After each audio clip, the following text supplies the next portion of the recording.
Okay, so here is the second half of this first lesson. This is about the photoelectric effect.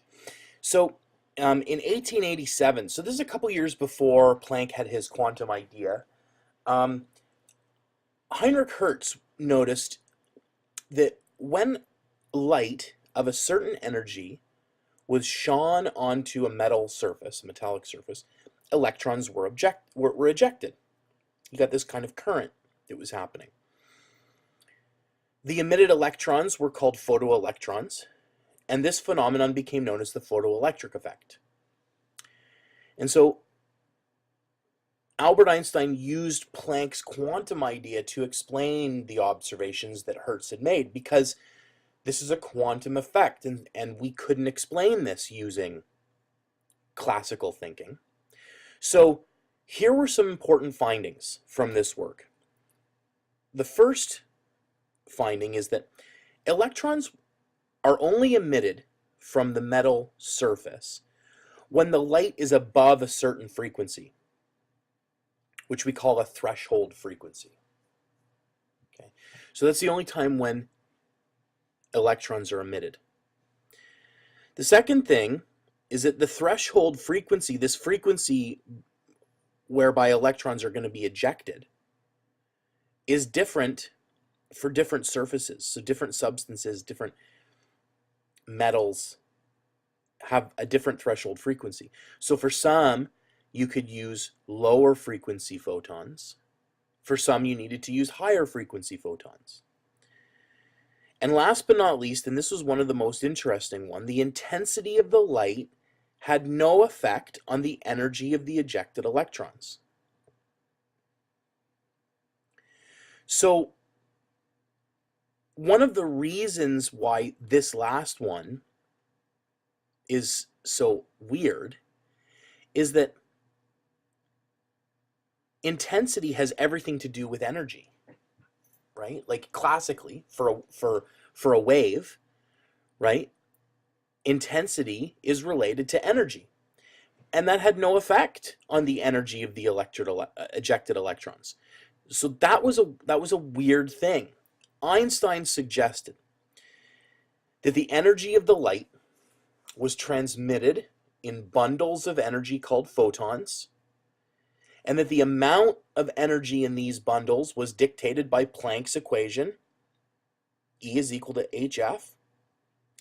And then he went on to reason that each electron near the surface in the metal needed to absorb a photon in order to escape.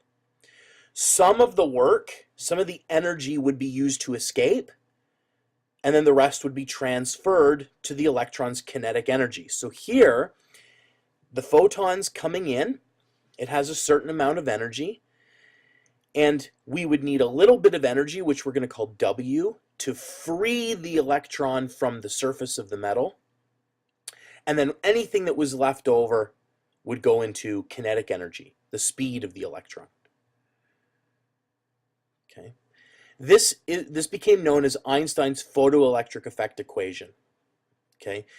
And it's a really, really good example of the conservation of energy. Okay. So EK, here this is just rearranged. We've got the energy, the kinetic energy of those ejected electrons is equal to HF, which is the energy of the photon coming in, minus W. W is referred to as the work function. That's the work that must be done to free the electrons from the surface, right? And it's a property of the metal. So in order for the photoelectric effect to occur, the energy of the incident photon, the energy of the initial photon, must be higher than the work function of the metal. So let's take a look at a couple of examples. Well, we're going to take a look at one example, and I'm going to leave the second as like a try this. A material with a known work function of 2.3 electron volts is shone with incident light of wavelength 632 nanometers. Will this light cause the metal to exhibit the photoelectric effect? And if not, what maximum wavelength will cause the photoelectric effect? So, to begin, this is kind of the first half, part A. in order to observe the photoelectric effect in this, we know that the energy of the photon, this guy, has got to be bigger than the work function so that we have some kinetic energy left over to give to the electrons. And so let's calculate the energy of these photons. We know that energy is equal to hc over lambda now.